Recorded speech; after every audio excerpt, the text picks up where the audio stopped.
Guilherme, nosso convidado de hoje é professor adjunto da disciplina de obstetrícia do Hospital Pedro Ernesto, da UERJ, médico obstetra do Instituto Fernandes Figueira, membro da Comissão Nacional Especializada em Hipertensão na Gravidez da FEBRASGO e da Aliança Internacional para Ensaios Clínicos sobre a Síndrome Antifosfolipídio. Guilherme sugeriu, e eu achei mais do que oportuno, nos falar sobre trombofilias e gestação. Então, Guilherme, com a palavra, muito obrigado aí pelo teu aceite.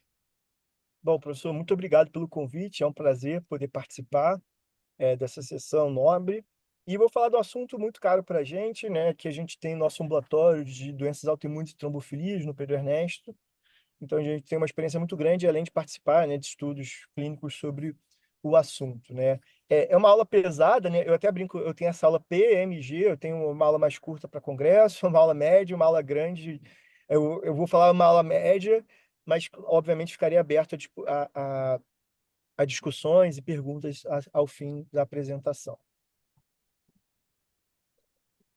Vamos lá. Então, assim, as trombofilias são doenças heterogêneas que aumentam o risco de eventos tromboembólicos, principalmente venosos. Eles podem fazer arteriais também, a síndrome de fosfolipídio faz isso, mas a maior parte seria venoso. O risco é ainda maior na gestação. A gestação é um estado trombogênico, né, que vai aumentar o risco desses eventos. E as trombofilias já foram associadas a resultados gestacionais, né, eventos gestacionais adversos, como perda gestacional de repetição, pré-eclâmpsia e insuficiência placentária.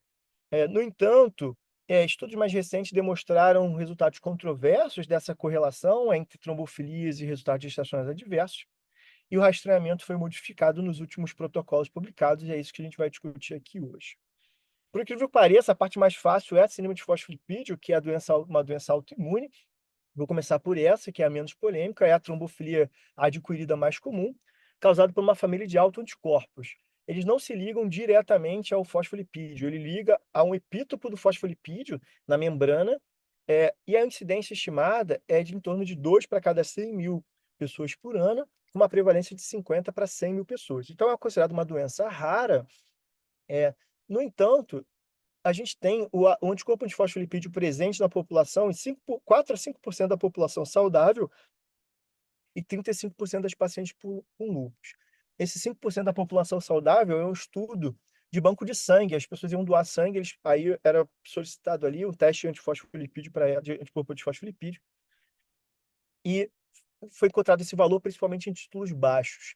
É, Então, logo de cara, a gente vê que tem uma discrepância muito grande entre a porcentagem de testes positivos e a prevalência e incidência da doença.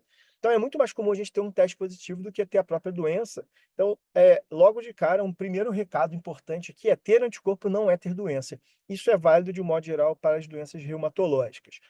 Existe uma melhora de 15 para quase 80, 85% de sucesso na gestação, quando a gente faz o tratamento adequado. Mas mesmo com tratamento adequado, essas pacientes ainda têm um risco aumentado de hipertensão, pré-eclâmpsia, prematuridade e trombose durante a gestação. Aqui eu vou falar um pouco da fisiopatologia da parte vascular, não vou entrar muito aqui no mérito dessa parte vascular, mostrando que é uma aula voltada para o obstetra, mas basicamente a minha ideia aqui é mostrar a complexidade da trombose da síndrome de fosfolipídio, que ela é bem diferente, por exemplo, da tríade de Virchow clássica lá da trombose da TVP tradicional. Na trombose da SAF, você vai ter os anticorpos, que é o chamado first hit, que vão se ligar aos epítopos da membrana, que eu mencionei anteriormente, e aí o second hit vai ser algum tipo de agressão ao endotélio, que pode ser uma infecção, pode ser uma cirurgia, eh, algum estado inflamatório que vai fazer com que essas proteínas, elas se abram, né, elas têm um formato fechado, mas quando você tem uma agressão a esse endotélio, essa proteína se abre e permite a ligação ao anticorpo. E aí a trombose, ela envolve monócito, envolve neutrófilo, envolve a ativação de complemento, que é muito importante na SAF, e também a ativação de plaquetas e fatores de coagulação. Então, como eu falei, ele é um trombo muito complexo em comparação com a TVP tradicional da tríade de Virchow, que está associada às trombofilias hereditárias. Agora, focando mais na nossa parte da obstetrícia, a gente sabe que os anticorpos antifosfolipídios, eles têm vários mecanismos complexos em relação às complicações obstétricas. E aí é muito interessante, porque antigamente a gente entendia que ele basicamente causava trombose na placenta e isso resultava nas complicações obstétricas. Hoje em dia a gente sabe que não é só isso. Na verdade, a trombose vai ser o menor dos problemas que a gente vai ter. A gente tem uma ligação nas células teciduais, no trofoblasto extraviloso, levando a uma resposta inflamatória, o que pode levar à apoptose desses trofoblastos. Vai ter uma ativação do sistema complemento, né, assim como na trombose vascular da SAF, você também tem ativação de complemento, na insuficiência placentária da SAF, depósito de fibrina e até mesmo trombose vascular, mas isso leva a uma resposta inflamatória muito exacerbada, tanto que tem vários estudos em modelos animais, em estudos in vitro, mostrando que a heparina que a gente usa para o tratamento da SAF, ela tem até uma resposta anti-inflamatória e não necessariamente só anticoagulante. E aí eu queria focar aqui em dois pontos importantes para a gente obstetra. Ele vai inibir a proliferação do trofoblasto, sua diferenciação, e como eu mencionei, induzir a apoptose desse trofoblasto, e vai ter um aspecto antiangiogênico, né, afetando a angiogênese e o desenvolvimento da artéria espiralada. Então, isso tudo já foi demonstrado in vitro e em modelos animais da SAF, que o anticorpo antifosfolipídio ele induz todos esses efeitos. Se a gente pensar principalmente nesse modelo aqui anti-angiogênico, a gente está basicamente falando da fisiopatologia da pré-eclâmpsia. Então, por isso que a gente entende que a principal manifestação, a manifestação mais característica da SAF é justamente a pré-eclâmpsia, e uma pré-eclâmpsia de forma precoce e agressiva, paciente fazendo síndrome HELP. A gente já viu pré-eclâmpsia com 23 semanas, 22 semanas, restrição de crescimento com 19 semanas, porque esse anticorpo, ele induz esse modelo da pré-eclâmpsia de uma forma exacerbada. E também ressaltar, e é importantíssimo para a gente obstetra, é que a trombose não é exclusiva da SAF, né? As próprias placentas de pacientes com pré-eclâmpsia têm trombose, têm infartos placentários, mas isso não é exclusivo da SAF, tanto que os patologistas experientes, eles colocam lá que você não consegue diferenciar se essa placenta é de SAF ou não, apenas pela presença de trombose. Esse aqui é um artigo que eu participei da publicação junto com o grupo do IPS Action, que a gente faz uma revisão da literatura, que a gente faz a gente estima a prevalência dos anticorpos antifosfolipídios de acordo com suas manifestações clínicas e obstétricas.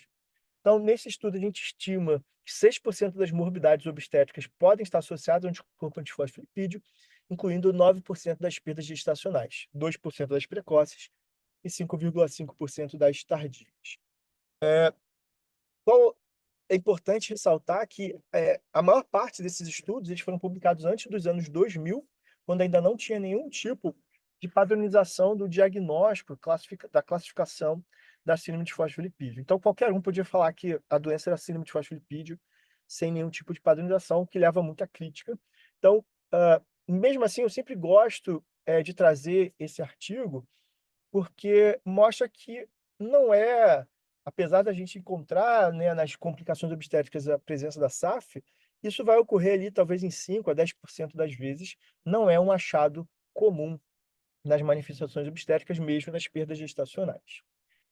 O critério classificatório de SAF, ele foi primeiro publicado em 1999, que é o chamado critério de Sapporo, e depois ele foi atualizado em 2006, que é o chamado critério de Sidney. Eles são basicamente iguais, com apenas uma pequena diferença que eu vou falar, que é a presença do anticorpo anti-beta-2-glicoproteína 1. Esse foi o primeiro critério, né, a primeira tentativa de padronização para a classificação da síndrome de fosfolipídio. E esse critério, você precisa de uma manifestação clínica ou obstétrica, mais uma manifestação laboratorial para você chamar a paciente, classificá-la como SAF. O critério clínico era uma trombose venosa ou arterial ou microvascular em qualquer tecido ou órgão, mas não podia ter inflamação do vaso, não podia ter vasculite. Então, era um critério muito simplista ali, né, para a clínica médica.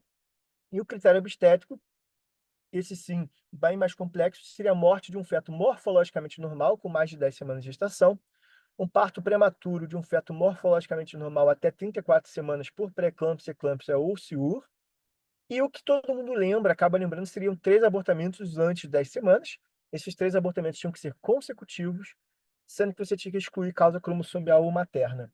E aí a gente entra num problema, porque a gente não exclui causa cromossomial, que é a principal causa de abortamento, seja ele esporádico ou abortamento recorrente, na nossa prática clínica.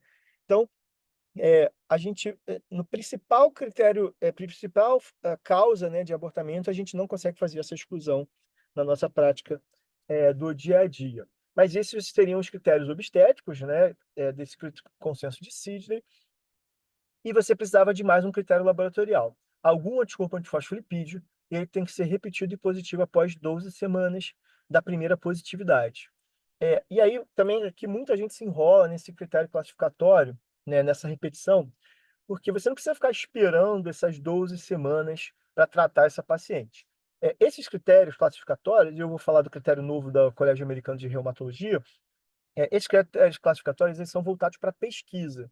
Então, isso aqui é para a gente poder mandar para um congresso, poder fazer um artigo e falar que a paciente tem SAF, ela precisa que tenha esse anticorpo repetido e positivo após 12 semanas. Agora, na nossa prática clínica, se eu tenho um quadro sugestivo de SAF e o primeiro anticorpo vem positivo, eu já começo a tratar essa paciente imediatamente. Eh, esses anticorpos que a gente precisa testar são 3: o anticoagulante lúpico, né, ou lúpus anticoagulante. Esse é um teste funcional, inclusive a gente não sabe nem se isso aqui é só um anticorpo ou 2 ou mais. É um teste indireto que a gente faz provas de coagulação, e ainda é um nome péssimo em vários sentidos. Primeiro que ele é chamado de anticoagulante numa doença que é trombótica. Isso ocorre porque ele alarga as provas de coagulação. Por exemplo, o PTT da paciente fica alargado. Eu tenho uma paciente do consultório que ela foi doar sangue para o filho tinha uma leucemia, enfim. Quando ela foi doar sangue, o PTT dela, ela falou assim: "Ó, você tem um problema de coagulação". No fim das contas, era um lúpus anticoagulante. Mas ela tem um alargamento da prova de coagulação, mas que ele faz isso in vitro, mas em vivo ele faz trombose. Então é um teste funcional chato, com muito erro na prática, tanto para mais quanto para menos, né, tanto falso positivo quanto falso, eh, negativo. Anticardiolipina, IgG ou IgM, né, são 2 isotipos, existe o IgA, mas a gente não usa na prática, em títulos moderados a altos, acima de 40 ou 90º percentil. Isso aqui é muito importante, ser em títulos altos, porque os títulos altos estão associados a mais doença. Títulos baixos não são patogênicos, e é o que a gente acaba vendo muito na prática. Aquele estudo que eu falei do banco de sangue, de 4 a 5%, a maior parte das pacientes tinha valores ali entre 20 e 40, que são valores considerados fracos e não patogênicos. Então aqui a gente precisa de valor alto para considerar a doença. O problema é que às vezes o laboratório bota assim: "Ah, acima de 10 positivo ou acima de 10 indeterminado", e a pessoa vai, pega isso e abraça como uma verdade absoluta. "Ah, mas o laboratório botou que acima de 10 está positivo". Isso é um erro, conceitual. Porque, assim, no laboratório, a gente tem entendimentos diferentes. Por exemplo, eu sempre dou o exemplo da urinocultura. Se você tiver uma urinocultura com 5.000 unidades formadoras de colônias, tem bactéria lá, mas a gente ignora esse resultado, né, a gente não tá nem a gente não precisa tratar, a gente só vai tratar uma urinocultura que eu tiver mais de 100.000 unidades formadoras de colônia, que aí sim que eu caracterizo uma bacteriúria sintomática. Aqui é exatamente a mesma coisa, né, eu preciso de títulos altos para considerar como positivo. A anti-beta 2 glicoproteína 1, também IgG e IgM, nesse critério de 2006, era sugerido que o título moderado alto fosse acima do 99º percentil da população. No critério novo de 2023, ele já considera como acima de 40 também. Então, você teria que ter um desses 3, não precisa ser os 3, apenas um deles positivo e repetido em 12 semanas, mantido a positividade. A paciente que tem os 3 anticorpos positivos, ela tende a ser mais trombogênica do que a paciente que tem 1 ou 2 anticorpos. Quanto mais anticorpos e mais alto o título, maior a chance de trombose. Em 2023, saiu um novo critério classificatório para SAF. Ele foi feito em conjunto do Colégio Americano de Reumatologia, o ACR, e a Liga Europeia de Reumatologia, o EULAR. Foi uma publicação que levou mais de 5 anos para ser feita. Eu participei do desenvolvimento da parte obstétrica desse critério classificatório. Eu e o Ed Branch fomos os obstetras presentes. Era uma classificação multicêntrica e multidisciplinar, com validação, enfim, ele segue vários critérios para fazer essa nova classificação. Eu vou ser bem breve aqui falando sobre isso, porque dá para ficar uma aula inteira explicando esse novo critério classificatório, porque uma das grandes críticas para ele, mas um dos grandes problemas é porque é o mau entendimento, é a dificuldade do seu uso. Porque, diferentemente daquele critério anterior, você tem vários domínios diferentes, domínio macrovascular, macrovascular venoso, macrovascular arterial, microvascular, obstétrico, como tinha anteriormente, porém, você tem classificações diferentes se a trombose teve fator de risco, não teve fator de risco, se a lesão microvascular é suspeita ou confirmada, e você tem dois critérios, dois domínios novos, doença cardíaca valvar, que é a famosa endocardite estéril de Liebman-Sachs, e também a trombocitopenia como um critério diagnóstico. Além disso, os anticorpos também têm novos pesos, né? Eles não são considerados iguais. O lúpus anticoagulante, ele é o anticorpo mais relevante e mais trombogênico entre eles. E para esse novo critério, o anticorpo IgM, ele foi basicamente abandonado quando ele está presente de forma isolada. Ele só vai ser considerado válido se ele tiver algum outro anticorpo em conjunto.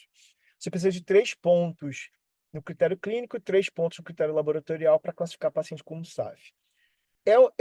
Um diagnóstico trabalhoso, né, uma classificação trabalhosa, mas o objetivo do Colégio Americano de Reumatologia é fazer critérios classificatórios para pesquisa clínica, não é para uso prático. O problema é que as pessoas pegam esses critérios diagnósticos e aplicam na prática, o que dá para entender, visto que não existe um critério universal ou um consenso de um critério clínico para SAF, e aí você acaba tendo algumas divergências entre o que é feito na prática clínica e o que é feito na pesquisa.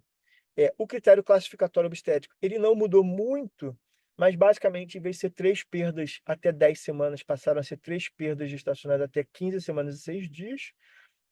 A morte fetal, em vez de ser acima de 10 semanas, é entre 16 semanas e 33 semanas e 6 dias, isso na ausência de pré-eclâmpsia ou insuficiência placentária. E o que tem mais ponto para a parte obstétrica seria pré-eclâmpsia com sinais de gravidade com menos de 34 semanas, ou insuficiência placentária com sinais de gravidade com menos de 34 semanas, independentemente se tem morte fetal ou não. E se os dois estão juntos, em vez de 3 pontos, você passa a ganhar 4 pontos. Nesse critério classificatório, a paciente tem apenas abortamento recorrente. Mesmo que ela tenha os anticorpos positivos para SAF, ela deixa de ser classificada como SAF para fins de pesquisa clínica, porque a gente entende, eu vou mostrar alguns artigos ali, que existe pouca correlação entre a síndrome de fosfolipídio e o abortamento recorrente, bem menos do que a gente considerava anteriormente, tá? Mas isso é para pesquisa clínica. Isso que é um dos grandes problemas. Como eu falei, a gente pode discutir isso mais à frente. Em relação ao perfil dos anticorpos, né, como eu falei anteriormente, o lúpus anticoagulante ele é considerado o mais trombogênico deles. Nesse estudo americano, que é o chamado estudo PROMISE, um estudo multicêntrico grande, que avaliou pacientes com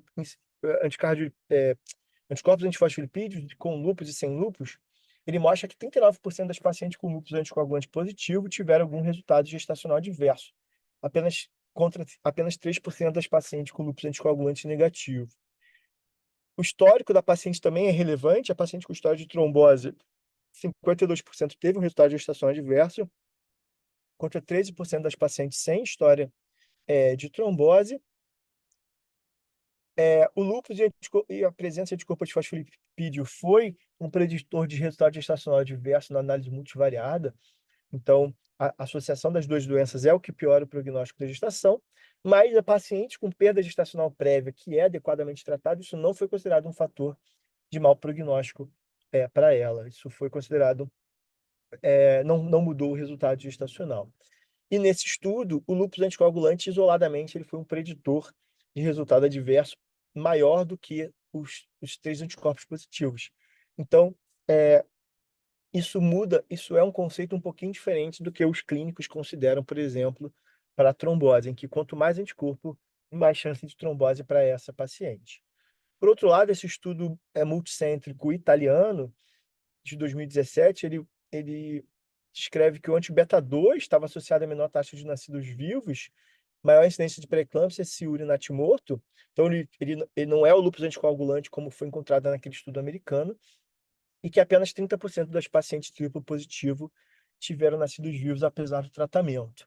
Ou seja, então esse estudo aqui ele ele mostra que o perfil de anticorpo aqui teria um resultado gestacional diferente. Então, esse debate ainda está em aberto, sobre qual seria o pior perfil de anticorpos para os pacientes. Em relação ao perfil clínico da paciente, o estudo PROMISE mostrou que a história de trombose piora o resultado gestacional da paciente, e é isso que a gente já tinha essa ideia na literatura, né? Esse estudo aqui, que é um estudo britânico de 2012, ele compara as pacientes com aborto recorrente, que é o grupo 1, com as pacientes com trombose, e ele vê que as pacientes com história de aborto recorrente, a idade gestacional média do parto é de 39 semanas, uma pré-eclâmpsia um pouco maior que a população geral, mas não tão grande assim, e uma incidência de CIU um pouco mais aumentada. Só que as pacientes que tinham história de trombose, né, que era o grupo 3, tinham mais parto naturo, mais PIGs, 2 casos de síndrome HELP e uma tendência a apresentar mais casos de pré-eclâmpsia. Então, realmente, a paciente que tem o diagnóstico de SAF, o perfil trombótico é pior do que o paciente com história de perda gestacional.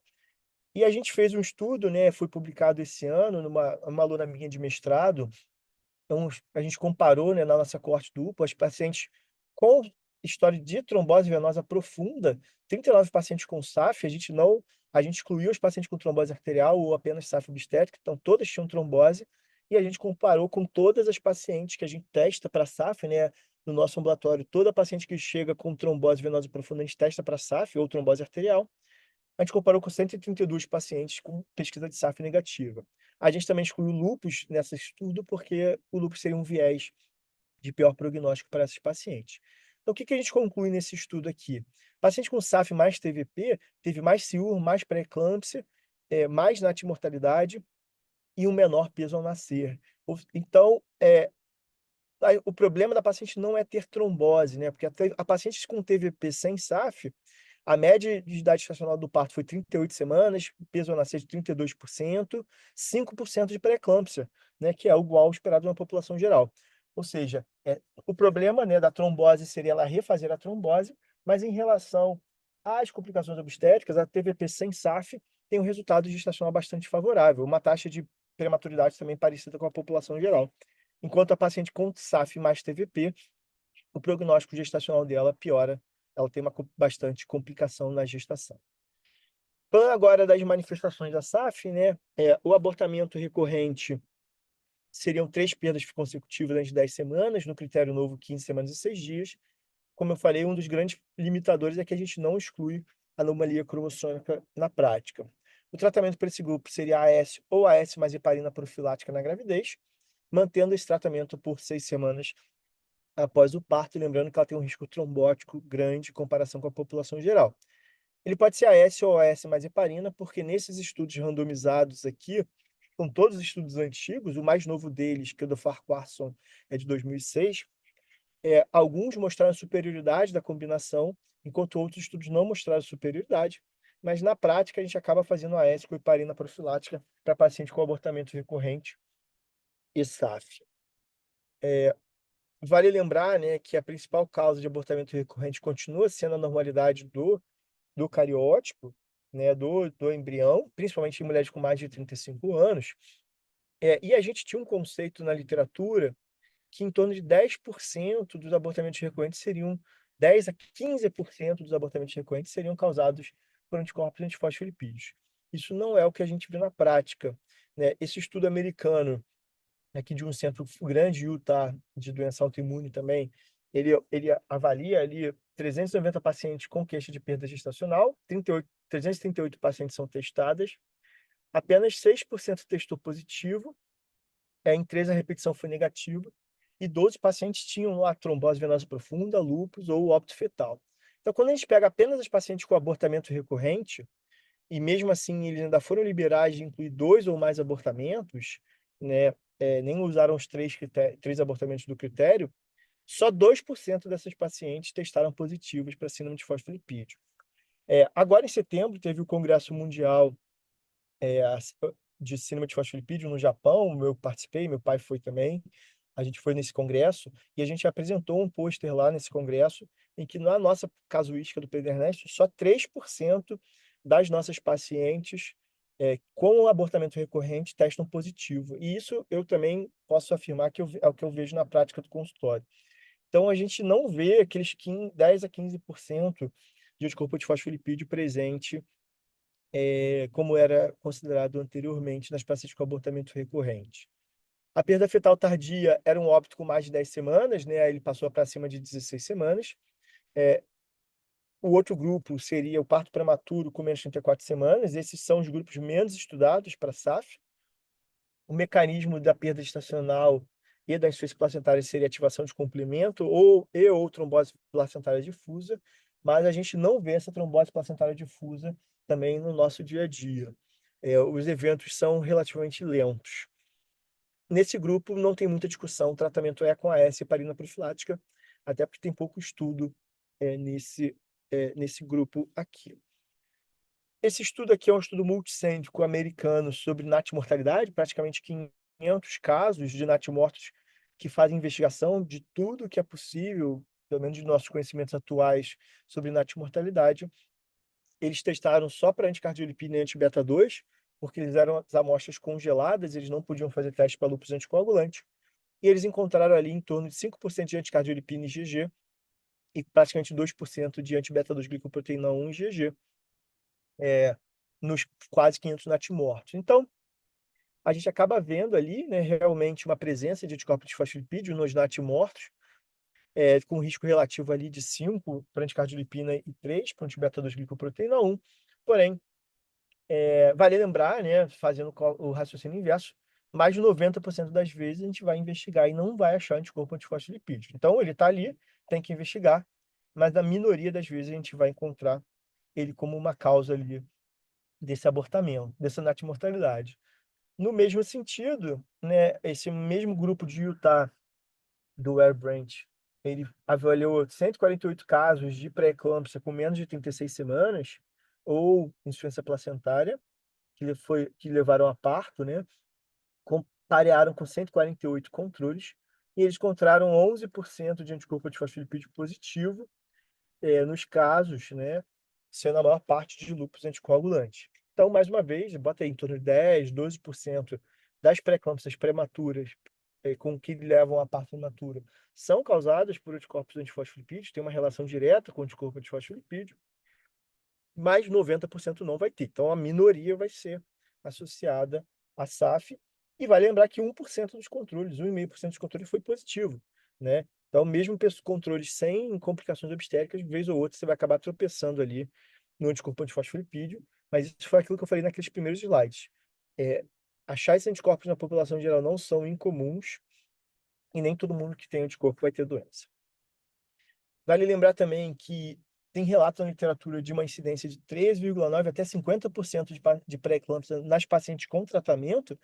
Naquele estudo da TVP, da minha aluna de mestrado, a gente encontrou em torno de 16% de pré-eclâmpsia, 3 vezes do nosso grupo controle, né? E metade dos casos eram considerados graves. Então, a gente entende que quando a gente trata SAF, essas pacientes vão ter uma chance maior de ter um bebê vivo, né? Um nascido vivo, porém ainda com muitas complicações, como pré-eclâmpsia e restrição de crescimento. Isso sugere, né, com uma fisiopatologia diferente, até porque todas as pacientes usam AS. Então, mesmo usando AS para todo mundo, ainda tem muita complicação. Paciente com trombose prévia, o tratamento dela vai ser o AS mais anticoagulação plena. Eu dei uma aula para o hematologista semana passada, eu pedi, pelo amor de Deus, para ninguém esquecer do AS. A gente obstetra, afinal, né? Amamos o AS, a gente quer usar ele sempre. E como eu falei, né? É uma doença que dá muita pré-eclâmpsia, muita insuficiência placentária. Então, abrir mão do AS é perigosíssimo, e a heparina não é capaz de reduzir a incidência de pré-eclâmpsia. Inclusive, ela já foi testada para isso. O que a gente usa na prática é enoxaparina, 1 mg por quilo, de 12 em 12 horas. Usávamos antigamente a varfarina, quando a gente não tinha acesso à heparina, mas ela passa a placenta e o bebê fica anticoagulado e tem risco de sangramento. Então, tratamento padrão AS com anticoagulação plena. A heparina não fracionada é difícil de achar no mercado e é chato pra caramba para você fazer o ajuste. A enoxaparina para paciente com SAF você pode pegar pelo SUS na Rio Farms. Provavelmente, né, principalmente quem não é especialista, não trabalha com isso, o que vocês mais vão ver na vida seria um anticorpo antifosfolipídio sem eventos, né? trazendo novamente aquele dado, né, até 5% da população saudável, 35% das pacientes com lúpus podem ter anticorpo de fosfolipídio positivo.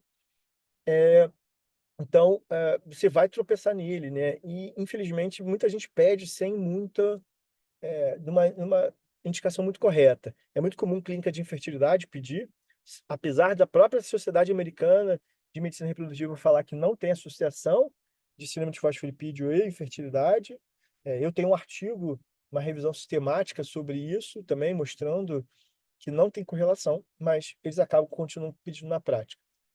Ou as pacientes que fazem investigações inadequadas. Eu atendi uma paciente, de uma outra médica, que eu dei um parecer na semana passada, uma paciente que teve um abortamento, com 6 semanas, e uma vesícula vitelina grande, hidrópica, né? Que claramente isso está muito associado à neuploidia.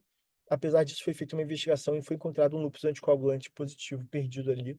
Aí ela acabou tendo, aí, criando esse problema para ela.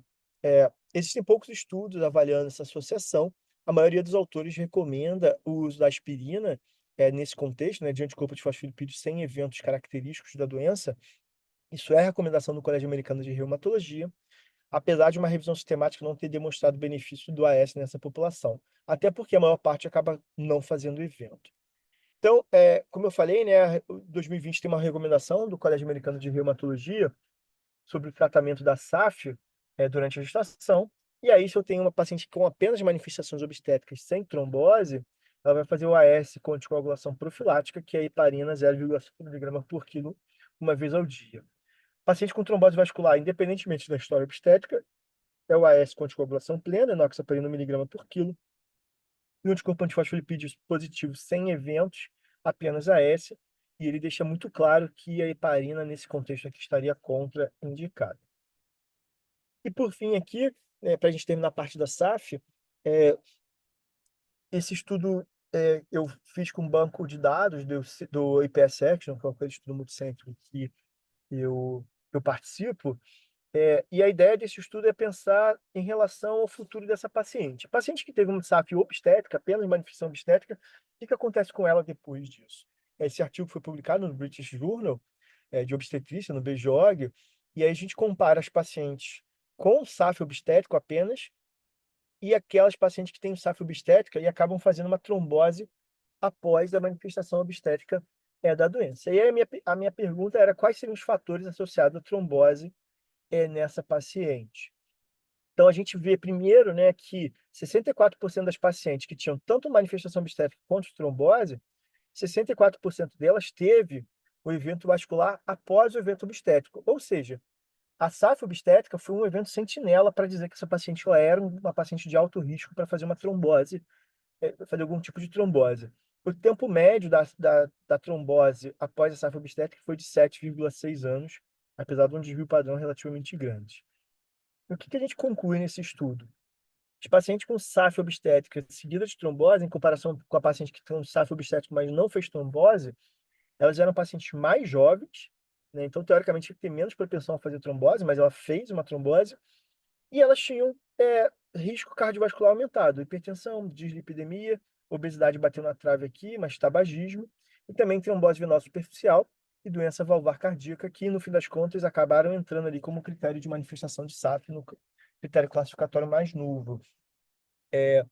Então, basicamente, qual é o recado aqui? A paciente que teve uma manifestação obstétrica da SAF, ela tem que ser acompanhada ao longo da vida, porque ela pode fazer uma trombose depois. E o que a gente precisa fazer é controlar o risco cardiovascular dela, para que ela não faça uma trombose. Né? Em relação ao anticorpo, a gente também encontrou que o lúpus anticoagulante sozinho foi o maior preditor de trombose, assim como aquele estudo americano PROMISE, e não teve diferença a presença de lúpus ou outra doença autoimune.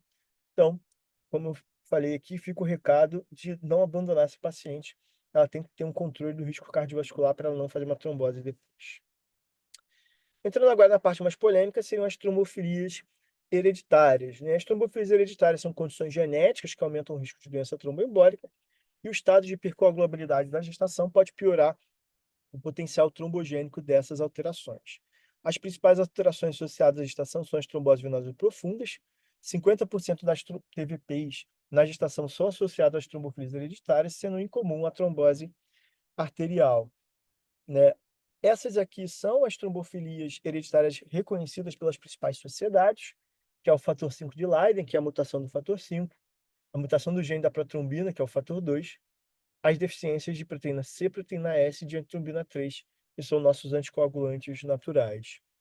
As trombofilias, elas são hereditárias, são divididas em alto e baixo risco.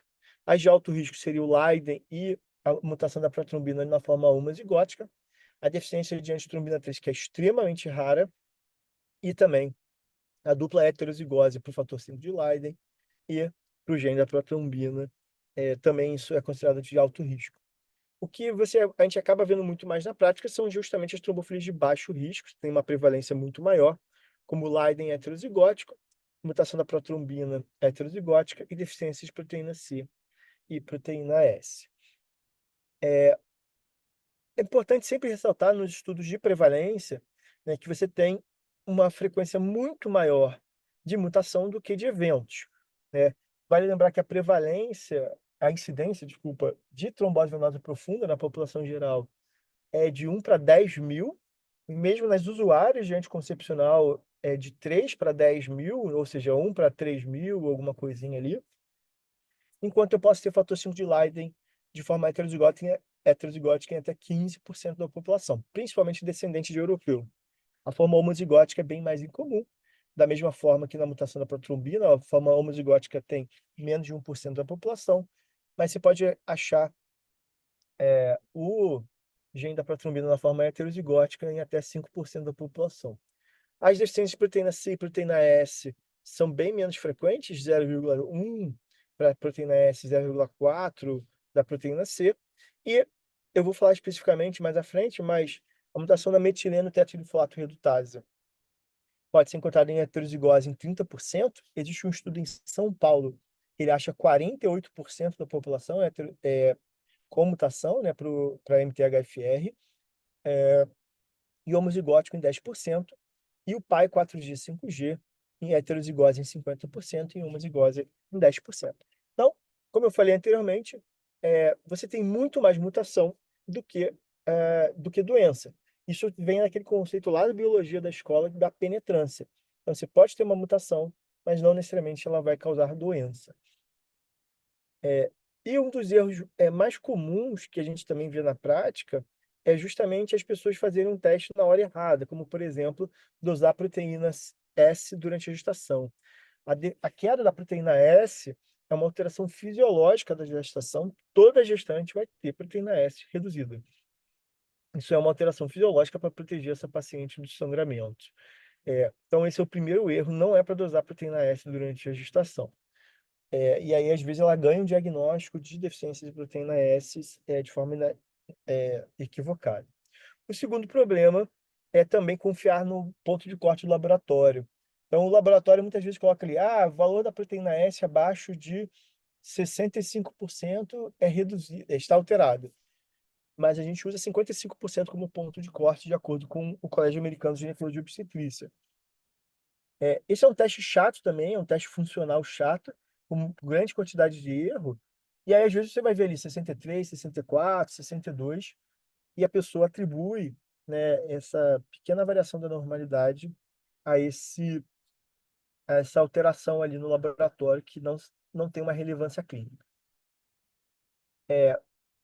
A homozigose para o polimorfismo da metileno tetrahidrofolato redutase, né, MTHFR, está relacionada a pequenas elevações de homocisteína, e o polimorfismo do pai 4G5G está associado a pequenas elevações do pai1, né, que é o fator ativador do platinogênio 1. Eles aparentemente não aumentam o risco nem de tromboembolismo venoso ou de eventos obstétricos em gestantes ou não gestantes.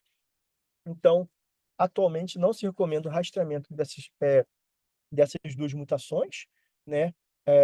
Elas não são consideradas trombofilias, nem o MTHFR, nem o PAI4G5G. O MTHFR já foi considerada uma trombofilia anteriormente, ela foi retirada desse posto. Eu sempre brinco, é igual Plutão, né? Quando eu estava na escola, Plutão era um planeta e deixou de ser planeta. Virou um planeta, não, foi rebaixado. É igualzinho o MTHFR. E o PAI 4G 5G nunca foi considerado uma trombofilia por nenhuma grande sociedade. E falando de um modo geral das próprias trombofilias hereditárias, mesmo aquelas reconhecidas, atualmente não se recomenda o rastreamento das trombofilias hereditárias para os pacientes apenas com morbidades obstétricas, né. Bom, eu vou mostrar aqui um guideline, né, do CHEST, porque, principalmente, como eu estava brincando com o professor Rezende, né, que infelizmente eu já não sou tão novo assim, né, muita gente vai falar assim: "Ué, mas pô, a gente não fazia um rastreamento, né, de trombofilia hereditária para paciente com abortamento, com pré-eclâmpsia?" Realmente a gente fazia. E olha a curiosidade, e eu adoro esse slide aqui, principalmente para o aluno, né, para o pessoal que está se formando, para mostrar como a medicina é dinâmica. E aí também aproveitando aí que meu pai está presente, quando eu resolvi fazer medicina, ele falou para mim: "Olha, você nunca mais vai parar de estudar". Isso é uma verdade. Isso aqui, esse slide mostra que se você parar de estudar, você vai ser atropelado pela medicina. Porque o ACCP, né, que é um guideline importante de trombofilia na gestação de 2012, ele coloca aqui, né, que para paciente com história de complicações na gravidez, nós sugerimos para não investigar para trombofilia hereditária. Para pacientes com trombofilia hereditária e história de complicações na gravidez, nós sugerimos não fazer a profilaxia antitrombótica. Só que quando você olha o guideline deles de 8 anos antes, de 2004, olha o que que eles falavam. Para as mulheres com abortamento recorrente, pré-eclâmpsia recorrente grave ou grave, DPP, perda gestacional, nós sugerimos investigar tanto para trombofilia hereditária e anticorpo de fosfolipídio. Vale ressaltar que em 2012 ele ainda recomenda o rastreamento para síndrome de fosfolipídio, eh, mas ele recomendava síndrome de fosfolipídio e trombofilia hereditária, e ele falava, eh, para, qual se você identificasse ali uma trombofilia hereditária, nesse contexto de complicações obstétricas, para você fazer aspirina em baixa dose e heparina, de forma profilática. Então veja que em 8 anos, o guideline saiu de rastreia todo mundo e trata todo mundo para não rastreia ninguém e não trata ninguém. Quer dizer, não é ninguém, né, quase todo mundo, quase ninguém, né, vai rastrear só para SAF. E o que que fez ele mudar, né? Eu vou ser aqui bem direto aqui, mas se vocês quiserem eu posso tirar, dúvidas posteriormente, mas basicamente a síndrome de fosfolipídio ela foi descrita na década de 80, né, nos anos 90, os primeiros estudos retrospectivos mostravam uma associação entre trombofilias hereditárias e complicações obstétricas, mas os estudos prospectivos que começaram a ser publicados a partir dos anos 2000, esses estudos prospectivos, né, você vê aqui 2004, 2005, eles começaram a não mostrar esse tipo de associação, né, então você vê que a trombofilia materna não está associada à perda gestacional, esse primeiro estudo de 2004. Esse estudo grande, primeiro europeu chamado EPCOT, ele também não faz essa associação, né, de perda gestacional com, perda gestacional com trombofilias hereditárias. E aí tem um estudo multicêntrico gigantesco americano, que ele vai avaliando todas as trombofilias hereditárias e eles concluem que realmente também não tem associação entre trombofilias hereditárias e complicações obstétricas. Além disso, existem estudos de tratamento, de avaliação de benefício de tratamento nessa população. Essa aqui é uma revisão da Cochrane de 2014, 9 estudos com mais de 1.200 mulheres, avaliando o efeito da heparina e o AS no tratamento do abortamento recorrente com e sem trombofilias hereditárias. Os estudos são heterogêneos em relação ao regime de tratamento, 3 foram excluídos por causa do viés, mas as complicações obstétricas, como parto prematuro, pré-eclâmpsia, ciúme e malformação, elas não foram afetadas por qualquer tipo de tratamento. O número de estudos é pequeno, apenas um deles é placebo controlado, e não tem benefício no uso do anticoagulante. Essa é a conclusão do estudo. Em pacientes com abortamento recorrente inexplicado ou com trombofilias hereditárias. Existem outras meta-análises posteriores com resultados bastante similares, e eu trago também esse estudo aqui, que é o ALIFE2, publicado em 2023 no Lancet. É, é um estudo multicêntrico britânico, com mulheres de 18 a 42 anos, com 2 ou mais perdas gestacionais, e todas elas com trombofilias hereditária confirmada. Eles randomizam 1 para 1, a partir do diagnóstico de gravidez, para receber heparina. 164 pacientes com heparina de baixo peso molecular e 162 standard of care para esses pacientes. E a taxa de nascido vivo nos dois braços ela é exatamente igual. Então, esse estudo, né, bem recente ali, ele, né, a esperança era que ele jogasse uma pedra ali, né, nesse tipo de tratamento, apesar de a gente continuar vendo isso muito na prática, de muita gente ainda tratando, né, atribuindo as trombofilias hereditárias às complicações obstétricas, né. Então, eu mostrei o guideline do ACCP de 2012, o guideline do ACOG de 2013, que foi atualizado em 2018. Ele fala que o screening de trombofilia hereditária não é recomendado para pacientes com história de perda fetal ou resultado gestacional adverso, incluindo DPP, pré-eclâmpsia ou restrição de crescimento, porque existem dados clínicos insuficientes que a profilaxia não fracionada com heparina, a profilaxia com heparina não fracionada ou de baixo peso vai prevenir a recorrência desses eventos. E ele ainda faz uma análise, um comentário específico sobre a mutação da MTHFR, que ele não deve ser solicitado em qualquer contexto, nem mesmo no contexto de trombose venosa profunda ou mesmo de complicações gestacionais. O nosso guideline aqui, né, o PCDT do Ministério da Saúde, que eu ajudei a escrever, ele segue as orientações dos guidelines internacionais. Esse é o PCDT que é utilizado como base para fornecer, né, a heparina pelo SUS, né, que é um medicamento de alto custo. Ele menciona que o rastreamento laboratorial de trombofilias não está indicado para todas as gestantes. Ele deve ser efetuado para quem? É paciente com história pessoal de trombose, tromboembolismo venoso, com ou sem fator de risco recorrente, que não teve teste de trombofilia prévio, e paciente com história familiar de trombofilia hereditária de alto risco, em parente de primeiro grau, principalmente quando essa trombose é com menor do que 50 anos, né? Então, às vezes eu também recebo lá os encaminhamentos, paciente, tem história de trombose na família, a avó, 90 anos, câncer de mama, Alzheimer, acamado, fez uma trombose. Isso não é um fator de risco. Primeiro que ela não é primeiro grau, segundo que ela é idade avançada, com vários fatores causais para essa trombose, isso não justifica investigar essa paciente. E o que o Ministério da Saúde coloca também, que cabe ressaltar que o rastreamento de trombofilias hereditárias não está recomendado para pacientes com apenas complicações obstétricas, como abortamento, pré-eclâmpsia e perda fetal. Bom, para o que a gente precisa saber, então, das trombofilias hereditárias? Bom, como eu falei, o principal parâmetro, na verdade, para essas pacientes é se ela tem história pessoal ou não de tromboembolismo venoso. Porque essa paciente que tem uma história de tromboembolismo venoso, se ela tem SAF ou 2 ou mais tromboembolismo venosos, essa paciente tem que fazer anticoagulação plena durante todo o pré-natal. Agora, se ela não tem 2 ou mais tromboses, ela teve uma trombose anteriormente, o que vai fazer diferença para ela é se ela tem um baixo risco de recorrência. Por exemplo, ela fez uma cirurgia de grande porte, ela ficou imobilizada, essa paciente ela pode fazer uma anticoagulação profilática apenas no parto. Mas se for um alto de risco de recorrência, e o que a gente mais vê seria paciente, por exemplo, com uma trombose associada ao estrogênio, né, associada ao uso de anticoncepcional, ou uma trombose associada à gestação, ou então uma trombose não provocada, a paciente estava em casa vendo novela, fez uma TVP. Então é uma paciente de alto risco, né? Ela não teve nenhum fator de risco para fazer a trombose, ela tem alto risco de recorrência.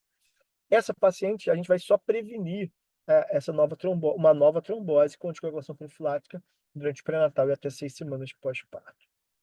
Se ela não teve trombose anteriormente e tem síndrome de fosfolipídio, ela vai ser uma trombose, uma SAF obstétrica.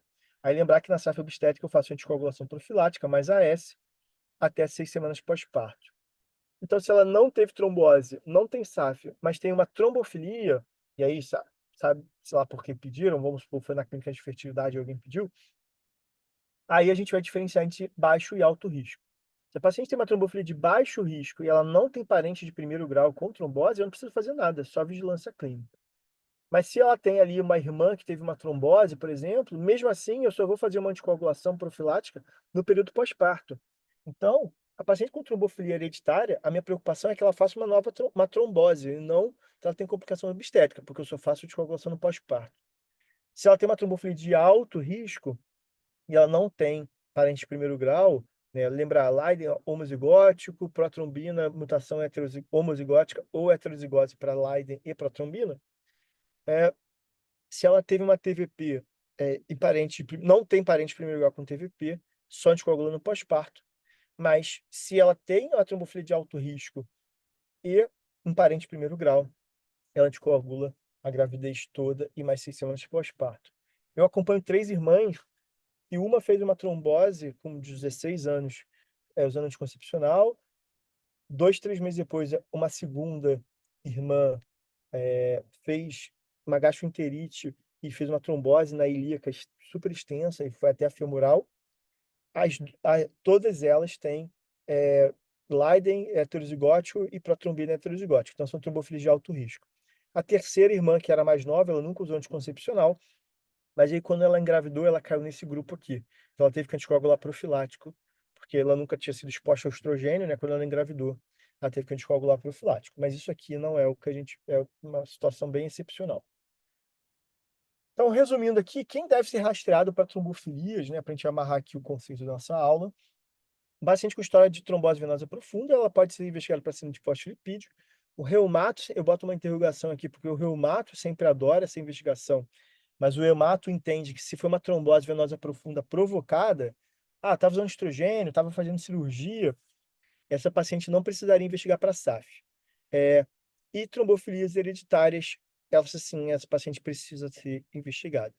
Se a paciente tem morbidade obstétrica, né, ela só deve ser investigada para SAF, não deve ser investigada para síndrome de fosfolipídio. Se ela tem trombose arterial, ela só investiga para SAF. E se ela tem história de trombose venosa profunda, familiar, né, ela investiga para trombofilias hereditárias. Ela não precisa investigar para SAF, porque não é uma doença geneticamente, né, passa pela família. Então, esse seria o resumo aqui de quem eu vou investigar e como que eu vou investigar. Grande parte disso que eu falei está no nosso livro de protocolos da UERJ, né, que é gratuito, vocês podem pegar no site da UERJ. É isso, obrigado, gente, e estou à disposição aí para tirar dúvidas.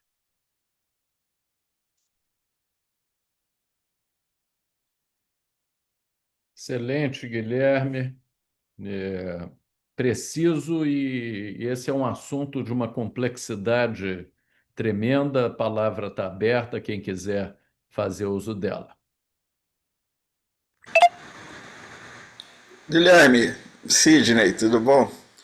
Olha só, não poderia deixar de perguntar isso, porque o que eu reparei na sua aula é que as coisas similares da pré-eclâmpsia junto e com a SAF, né?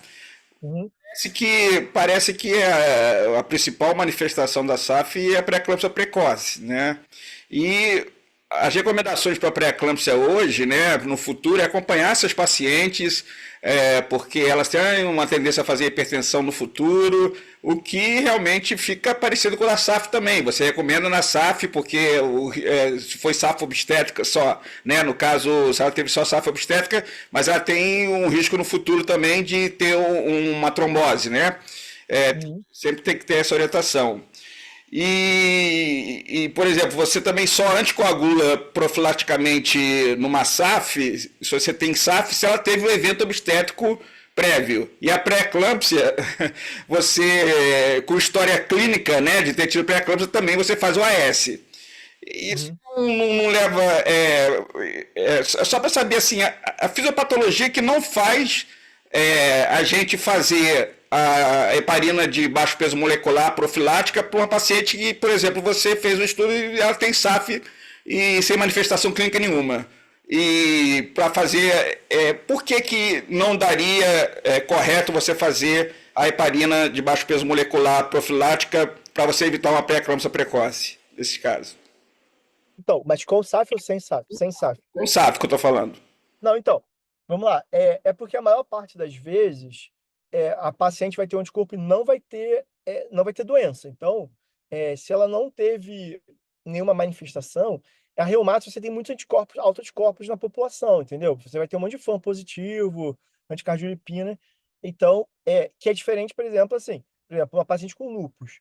Se a paciente tem lúpus, ela tem anticorpo antifosfolipídio, na teoria, se você faz o AS, você já está protegendo ela das principais manifestações.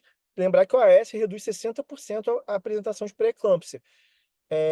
Ou, se ela não reduzir, ela vai atrasar. Então, em vez de ela fazer com 24, 25 semanas, se ela fizer com 32, com 34, a gente Uhum, consegue resolver a vida dela. uhum. É, então, assim, você vai acabar anticoagulando muita gente de forma desnecessária. E aí você vai entrar num risco de sangramento. para pré-eclâmpsia especificamente, tem um estudo muito interessante, que ele pega paciente com história de pré-eclâmpsia prévia, e aí ele randomiza um braço só AS e o outro AS mais heparina. Esse estudo, ele não mostra benefício, né, do braço da heparina, ele dá igual o resultado. Inclusive, esse estudo, ele dosa split LGF nessa população e não tem diferença. Então, então assim, a heparina não funciona para pré-eclâmpsia sozinha. E aí, nesse caso, o AS heparina, sim, mas para paciente só com SAF manifesto, né? SAF clássico ali. Uhum. Tá joia, garoto. Parabéns. Antônio levantou a mão. Sim, professor, parabenizar o Guilherme. Acho que é um tema complexo, né? Ele sempre nos ajuda aí nos casos tanto da saúde pública quanto os casos da medicina, né? Do consultório.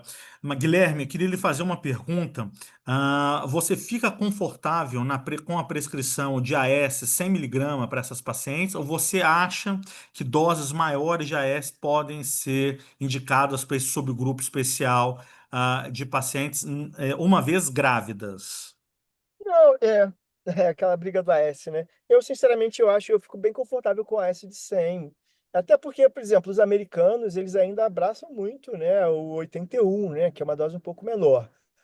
Todos os estudos comparativos, que são poucos, né, é importante deixar claro, não mostraram uma superioridade do 150 versus o 100.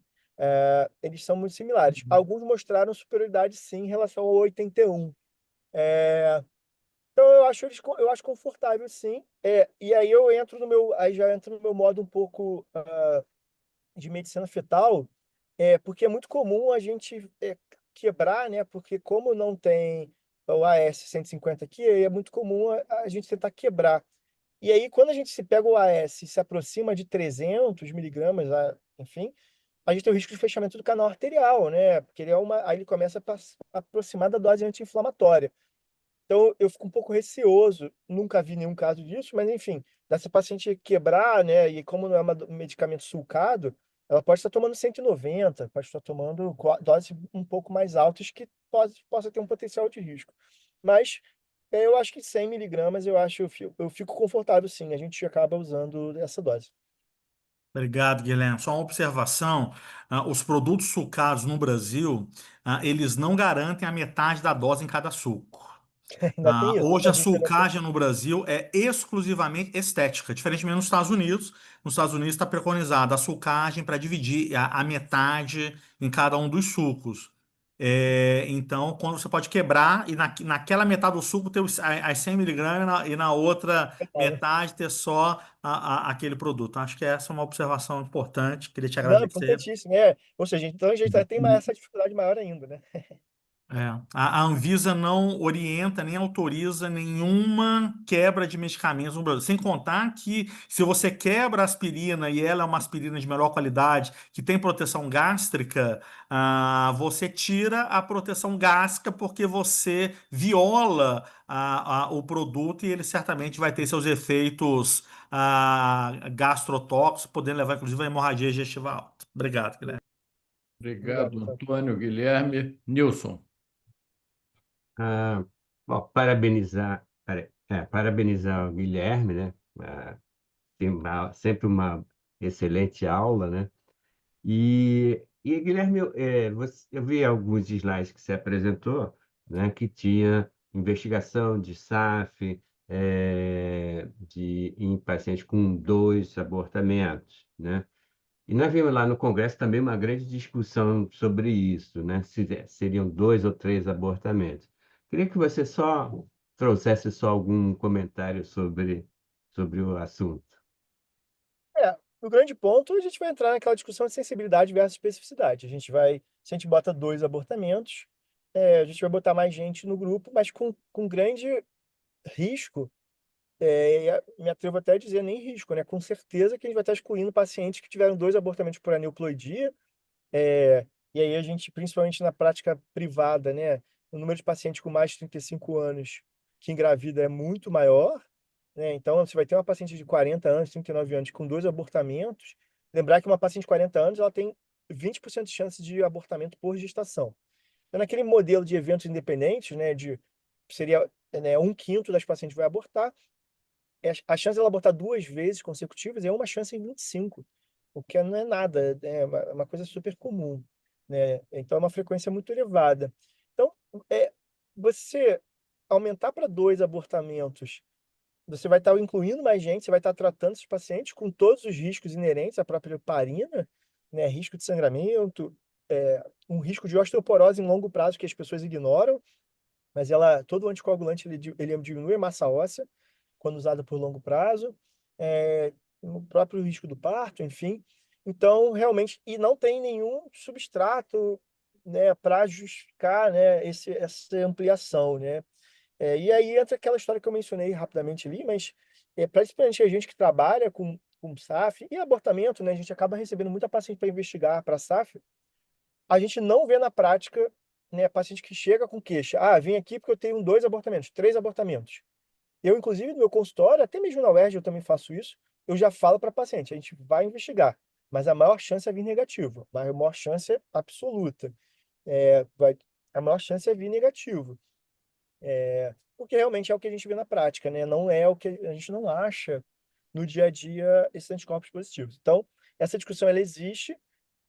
Alguns especialistas sugerem o aumento para 2 abortamentos ao invés de 3, mas não tem estudo com embasamento para isso. Não tem nenhuma associação. Ok, Excelente. obrigado, Guilherme. Guilherme, aqui no chat tem umas perguntas. Aham. Olha, pessoal te parabenizando. Benzecri, parabeniza. Antônio Carlos saiu, mas te parabenizou. Carla, parabéns. Só uma dúvida. Se mantém toda a gravidez. Nossa, parece mantém durante toda a gravidez, logo, deve ser logo retoma 6 semanas, por 6 semanas no pós-parto? Sim, a gente mantém 6 semanas pós-parto, que é o período mais crítico de trombose. Então, Uhum. como eu mostrei ali, a paciente pode ter trombose depois da gestação, né? Então, a gente faz o AS, inclusive a gente não suspende o AS para o parto, né? As pacientes com SAF mantêm o AS mesmo no parto, ela não aumenta o risco de sangramento de forma significativa. O que a gente suspende é a heparina 12 horas antes, e logo depois, 6 a 12 horas depois do parto, a gente volta essa heparina. E ela vai ser mantida por 6 semanas pós-parto. Aí depois ela pode suspender. E aí, essas pacientes com SAF, é muito comum o reumato manter ela na aspirina de longo prazo. Ela vai fazer aspirina para o resto da vida. Jaqueline te parabeniza, pergunta se 7 dias o AS e a parina 24 horas É, antes. Você já respondeu que o AS até mantém, né? eu mantenho no parto, até porque, Mas para cesárea mesmo para cesárea, a gente mantém. também. Tá, Mantém, porque a gente entende que ela vai ficar muito tempo desprotegida, né? Sem o AS, e a gente entende que faz parte da doença e não tem um risco aumentado de sangramento. E o AS em si, ele não atrapalha a RAC, não atrapalha a anestesia, né? Enfim, então a gente faz com o AS mesmo. E a heparina seria 12 horas antes, não precisa ser 24 horas, não. A heparina profilática, 12 horas antes. 24 horas é a heparina plena. E você retoma com quanto tempo? 6 horas depois do parto vaginal, 12 horas depois da cesárea. E tem Tá, que voltar rápido, que isso é um erro muito comum também. Porque o risco trombótico é maior nas primeiras 48 horas pós-parto. tá. Fatumata pergunta se pode usar anticoagulante oral. No pós-parto, a varfarina pode, né? Os novos não pode. Xarelto, o rivaroxabana, né? Pradaxa, esses não podem, que passam no leite, por enquanto, né? Parece que passa muito pouco, talvez seja liberado, mas por enquanto não pode. Mas a varfarina pode. Então a gente pode trocar para varfarina, sim. E a Fatumata ainda pergunta se o dedímero, qual útil para exclusão, diagnóstico, trombose venosa profunda, É, é, teria aham, alguma isso é eficácia na fácil. população gestante?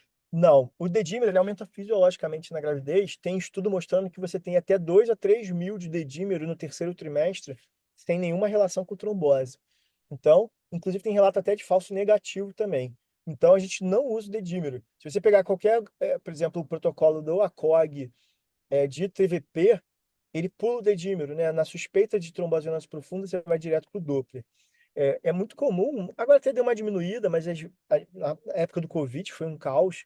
todo mundo pedindo dedímero para grávida, e aí você fica vendo vários dedímeros alterados por ser uma alteração fisiológica da gravidez. E muita gente, principalmente hematologista, prescrevendo anticoagulante para essas pacientes. Isso não tem embasamento e isso não tem uma correlação na prática, isso não aumenta, não tem uma correlação com trombose. Ele tem que ser. O dedímero não serve para ajudar a gente na gestação, a gente deixa ele de lado, por ser uma alteração fisiológica da gravidez. Maravilha. Guilherme, eu acho que foi uma aula da melhor qualidade, de um tema complexo, Obrigado, professor. e tenho sorte aí de tê-los à frente desse capítulo do nosso livro, não é? Pode contar com a gente. Já Já estamos estão atualizando. algumas edições e é uma fortuna nisso. Então, queria agradecer novamente, convidando a todos para semana que vem, nesse mesmo horário, professor Braga que vai fazer a sua fala. E essa aula depois fica gravada, vai para o YouTube, para o canal, para quem quiser assistir. E muito obrigado, uma boa semana para todos vocês. Um abraço, Guilherme, Nilson e os aqui presentes. Muito obrigado. Obrigado, professor. Obrigado pelo convite, mais uma vez. Boa noite, pessoal. Parabéns, Guilherme. Tchau, professor. Tchau, Silvio. Tchau, tchau.